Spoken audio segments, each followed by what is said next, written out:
Hello, passengers. How are you? Welcome to my channel, Take Deep Dive with Vito. So, this is a part 2 of the rise of physical AI session. Um, चलिए फिर थोड़ा सा interesting बनाते हैं topic को.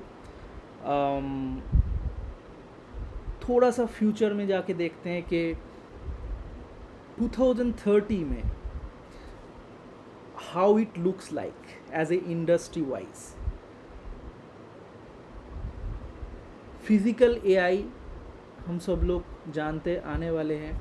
Massive production हो रहा है through the world, specially in US, China, Germany and different European country. And 2027 तक ह्यूज रेवोल्यूशनरी एक मूवमेंट देखने को मिलेगा. एंड लेट्स से हम लोग 2030 में हैं अभी, तो उस केस में क्या क्या changes will see. Okay, every warehouse, अभी जैसे वेयर हाउस बहुत ज़्यादा है कल्चर, क्योंकि अभी ऑनलाइन शॉपिंग का एरा है, तो उसमें हजारों ऑनलाइन प्लेटफॉर्म हैं. तो online platform using usually prefer warehouse storage. तो इसीलिए वेयर हाउस में इन 2030 हम लोग देखेंगे कि हर एक वेयर हाउस में 50 to 200 रोबोट काम कर रहे हैं मिनिमम.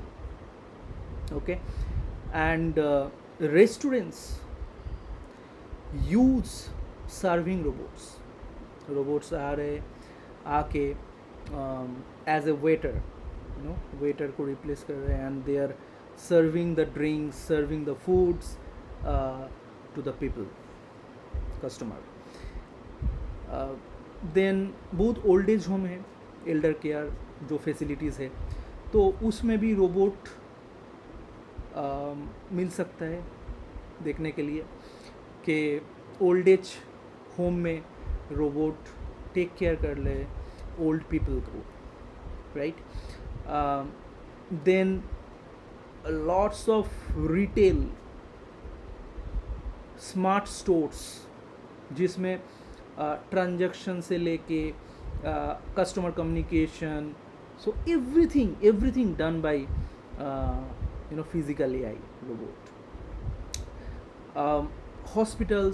हॉस्पिटल्स में जो असिस्टेंस वाला जो काम होता है, स्ट्रेचर लेके जाना या different floor management, different aspects, in terms of all aspects hospital में रोबोट डिप्लॉय होके कुछ रोबोट काम कर रहे हैं, डेफिनेटली कर रहे हैं.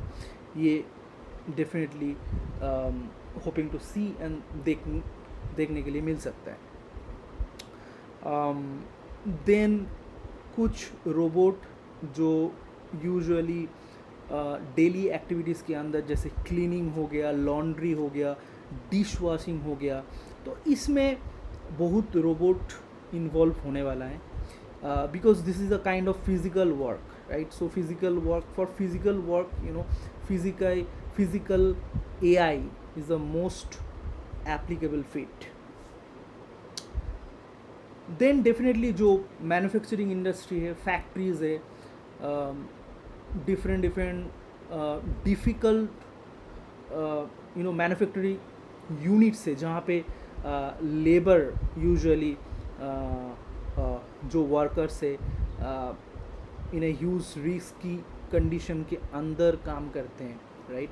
Different manufacturing units, right, real estate units, तो वहाँ पे basically 24/7 robot labour definitely deploy होने वाले हैं, राइट. And it will definitely increase the productivity. और ह्यूमन रहेंगे, ह्यूमन के साथ साथ रोबोट जो क्रिटिकल वर्क मोस्टली है उसमें रोबोट काम करने वाला है। या तो robot is, especially physical AI, is multi-trillion dollar opportunity coming 5 years, and it will be very cheap. uh, you'll believe or not, but it is happening. It is happening, and it will be deployed mostly 2027, and it will be very cheap. Scalable. Scalable means you can scale the capacity, scale the units of the robots, uh, uh, labor deployment, and then ये actually available होने वाला है 24/7। वही most important factor है, most profitable factor है for the industry, for the business leaders. Okay, so this is how the future projection can be. We can see the future, mostly to 2020, 2030. We can see this much of changes in all the segment of the industry, right? Now coming to the this is a very much important point which I'm going to discuss right now. Try to listen very carefully, and यहाँ पे actually आपको कुछ valuable मिल सकता है, especially if you are business enthusiastic, or if you want to become a entrepreneur, startup, as well as if you want to practice as a freelancer. Definitely it will benefit you, I can bet. And because I am going to share some some specific sector of the business opportunity, which will definitely come into the place within 2 years, I would say 2 to 3 years down the line, right? First, number one, let's hold your seat, we'll deep dive. Okay, so number one business opportunity is robot as a service. Again, I'm repeating, robot as a service, aka RAS, RAAS. So coming to this point, हम लोगों को पता है कि software as a service is already available. It's a kind of trend nowadays. Also, we know platform as a service, right? But maybe this is the many of you have know this term, very new, which is robot as a service, RAS, right? So basically, what is RAS, robot as a service? ये I'm talking in terms of global service, as well as it is included in the Indian condition. कभी कभी हम लोग बोलते हैं नहीं, India में तो उतना ज़्यादा डेवलपमेंट होने वाला नहीं है अभी, इतना जल्दी, अभी टाइम है. आई थिंक या that is to some extent true, but not that much delay, right? So India में भी ये आने वाले हैं. So coming to the point, यहाँ पे एक्चुअली क्या होगा, तो some companies, right, whether it is a startup, whether it is a mid-level company, so they are creating a segment as a RAS, new business for find out this new business opportunity. So instead of buying robot, so companies or industry try to rent them from some supplier, right? uh, the supplier, as a, you know, the startup company, whether the mid-level company, they can supply the robots to the industry, large big industry or mid-scale industry, um, for or as a rental service, right? Let's say for example cleaning robots, delivery robots, right?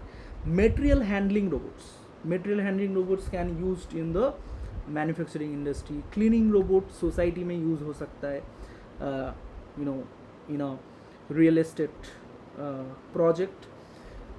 Delivery robot, different delivery जो companies है, Amazon, Flipkart, there are lots of companies, so they can rent out this cleaning robots, right? because जब भी होता है तो एक supply chain के हिसाब से होता है, जहाँ पे कोई भी बिजनेस, राइट, उनका एक प्रॉपर सप्लाई चेन मैनेजमेंट होता है, starting from the small scale to medium scale and large scale. हर एक स्केल में industry try to find out the maximum profit. So अगर लार्ज स्केल इंडस्ट्री अगर देख रहे हैं, ठीक है, एक सप्लाई चेन दे के अगर रेंट करके मुझे मैक्सिमम प्रॉफिट मिल रहा है, right, why should I buy the robot and, you know, take the maintenance by your own hand. तो instead of that they can rent that particular robot, and maintenance will be done by the company who actually supply those robots. तो यहाँ पे क्या होता है, हो सकता है सप्लायर जो कंपनी है, तो वो company, let's say for example एक हाइपोथेटिकल एग्जांपल दे रहा हूँ मैं, इन terms of you know money, in terms of INR, per month one robot के लिए 1 to 3 lakhs रेंटल चार्ज कर सकते हैं जो सप्लायर है, रोबोट का supplier. So this is a very good opportunity for a supplier to jump into this market. Then maintenance fees भी charge कर सकते हैं, राइट? And then software changes, there are some updates, there are some software charges. Software का जो maintenance है उसका भी चार्जेस कर सकते हैं, या हार्डवेयर मेंटेनेंस का भी चार्जेस कर सकते हैं. Okay, then coming to next opportunity, which is robotics integration and consulting. Try to understand this point very you know focused manner, because ये बहुत ही ज़्यादा डिमांड होने वाले हैं कमिंग 2 to 3 years. ओके, और यहाँ पे क्या क्या हो सकता है, बिकॉज कोई भी फैक्ट्री, राइट, कोई भी मैन्युफैक्चरिंग हब या कोई भी जो रोबोट रेंट आउट कर रहे हैं, they need the automation, right? Automation, AI based inspection and material movement robot, specially manufacturing industry. तो वहाँ पे क्या हो सकता है, वहाँ पे यूजुअली जो robotics integration and consulting company है जो करेंगे, राइट, जो एक्चुअली सर्विस देंगे रोबोटिक इंटीग्रेशन का, तो they have to set up the robot from the scratch, doing the programming, maintenance, on top of that some optimization. ठीक है, तो basically consulting and robotics integration firm को क्या करना पड़ेगा, सेटअप करना पड़ेगा, प्रोग्रामिंग, मेंटेनेंस करना पड़ेगा in terms of different type of maintenance they can give, and then optimization करना पड़ेगा. This is like, you know, the cloud consulting. If you try to compare it with a cloud consulting, which was a massive demand, which was created some massive demand and but very low supply in early 2015. So similarly ये जो service है ना, इस service में same चीज़ होने वाला है. Because इसमें 5 years डाउन द लाइन बहुत ही ज़्यादा डिमांड आने वाले हैं और सप्लाई इसका इनिशियली लो ही रहने वाले हैं, because this is a very new stuff, very new thing to many of the industry leaders. Okay, now coming to the opportunity 3. Third opportunity में क्या हो सकता है? First of all, AI vision, right, and inspection system जो company इस type का service provide करेंगे. 3 types of technology use हो सकता है यहाँ पे. First is computer vision. Computer vision exactly क्या है? Computer vision artificial intelligence and machine learning, specially जो इमेज स्पेसिफिक जो लर्निंग होता है रोबोट का, deep learning, right, based on different image.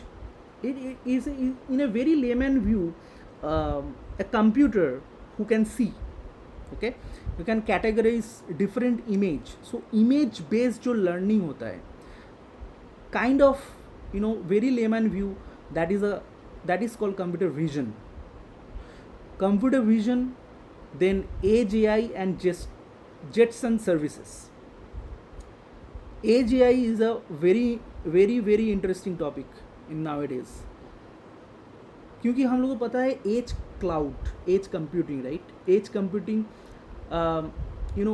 Different data, very layman language, global data, when it is difficult to transfer very high speed data from very remote to local region, then it will be better to keep those data in the local CDN. So this is called kind of edge cloud computing. वैसे ही edge AI, which is specially Jetson दो devices है, Jetson devices जो NVIDIA start कर रहे हैं, right. अभी merchandising भी हो रहा है उसका.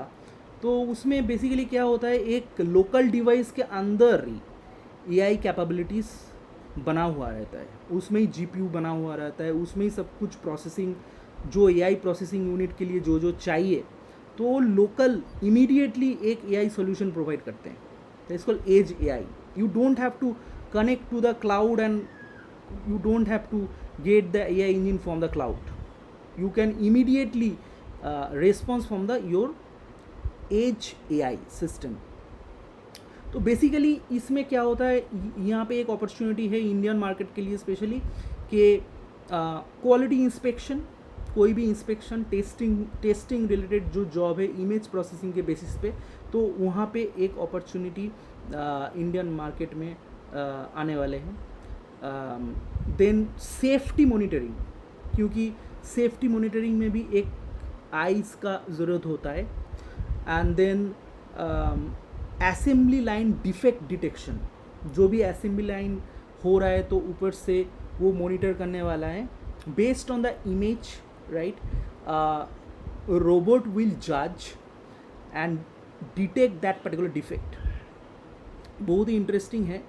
और this is one of the easiest physical AI business to start, you know, क्योंकि यहाँ पे यूजुअली हार्डवेयर कंपोनेंट बहुत ही कम है, मतलब is very less. So I mean that's why and it is also cost effective. So that's why may be it is the easiest part for startup to start their business on this particular opportunity. Now coming to opportunity 4, which is digital twin services. यहाँ पे क्या है, आप अगर देखोगे NVIDIA Omniverse, तो क्या होता है बेसिकली उसमें सिमुलेट करते हैं फैक्ट्री में पूरा का पूरा जो फैक्ट्री का एनवायरनमेंट है वो वहाँ पे सिमुलेट करके देते हैं, राइट। वहाँ पे क्या करते हैं, रोबोट टेस्टिंग, जो मतलब रोबोट का जो वर्क फ्लो होता है वो टेस्ट होता है कि ये प्रॉपरली सेटअप है कि नहीं है। प्लान का जो लेआउट, जो प्लान है वो प्लान भी वहाँ पे बन सकता है, राइट। एंड देन जैसे ह्यूमन वर्कर्स है तो वर्कर्स का कुछ पॉलिसीज़ होता है, राइट, HR पॉलिसीज़, कुछ वर्क पॉलिसीज़ होता है, प्रोटोकॉल्स होता है। वैसे ही रोबोट का भी कुछ पॉलिसीज़ होता है। तो वहाँ पे रोबोट का जो भी पॉलिसीज़ होता है वो ट्रेन कर सकते हैं, राइट। वो जो ट्विन सर्विसेज होता है तो वहाँ पे ये सब कंप्लाइंस या पॉलिसीज़ ये सब लेके काम होता है यूजुअली, ओके। तो ये और this will become this digital twin service, this will become the mandatory for the modern factories. जो फैक्ट्रीज मॉडर्नाइज करने के लिए उत्सुक होंगे, या जो फैक्ट्रीज का ओनर वो फैक्ट्री को मॉडर्नाइज करेंगे, सब फैक्ट्रीज में ये दिस डिजिटल ट्विन्स मैंडेटरी होने वाला है। सो this is a very good and big opportunity for the entrepreneur, for the startup. Then number 5 क्या है, industry specific robot product, okay. So company don't need to create a full-fledged robot,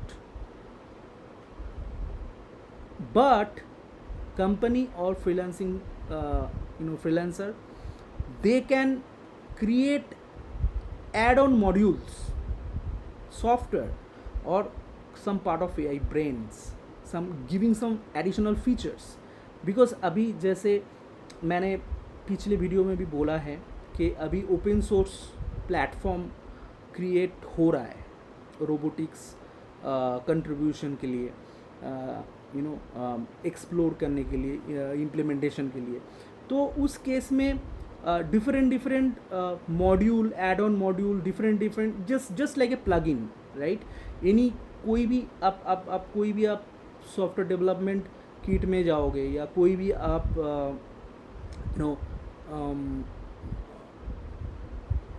enterprise level का कोई भी software आप use करोगे, तो वहाँ पे एक प्लगइन सिस्टम मार्केट प्लेस होता है, राइट। मार्केट प्लेस में you can buy some plugin और you can add some plugin in a freemium model. So this is just like a plugin development for the robotics platform or robotics products. And ये जो opportunity, ये भी बहुत ही बढ़िया opportunity है, and this will definitely booming, right? ये आगे जाके actually बहुत ही demanding होने वाला है, right? क्योंकि कोई भी फैक्ट्री ओनर, उसका जो कोई भी फैक्ट्री, कोई भी इंडस्ट्री हो जाए, तो basically factory owner always like the industry always want some customization in any kind of set, any kind of workflow, right? तो वो customization के लिए ये adding additional module, it will help a lot, और ये actually चाहिए, right, just like a software. तो ये आगे वाले सालों में बहुत डिमांडिंग होने वाला है, right. Next opportunity, that is a point number 6, वो है रोबोटिक्स कंटेंट एंड एजुकेशन। जैसे आपका हो गया ऑनलाइन कोर्सेस, हो गया बुक्स, हो गया, right, different YouTube, let's say for example YouTube channel हो गया, hands on workshop हो गया, for the educational purpose, for the training purpose, right? And then B2B training हो गया, robot demos and reviews हो गया, right? तो ये सब education में भी ये बहुत बड़ा opportunity है। I think we can wrap up this video here, because मैंने ऑलमोस्ट जो भी आने वाले अपॉर्चुनिटी है उसको कवर कर लिए रोबोटिक्स के अंदर, specially in the field of physical AI. और ये बहुत ही बड़ा, बहुत ही ह्यूज एक जॉब सेगमेंट, एक बिजनेस सेगमेंट क्रिएट करने वाले हैं कमिंग 5 years के अंदर, specially in India I would say, because India में अभी बहुत ही ज़्यादा इंडस्ट्रियल डेवलपमेंट होने वाला है, as well as throughout the world, because right now we are considering as a global economy. Okay. So this is how the revolution, robotics revolution will be our future. And I would say, let's stop this video here. Let me know if you have any doubts, any question, any thought on that. I can proceed my next session.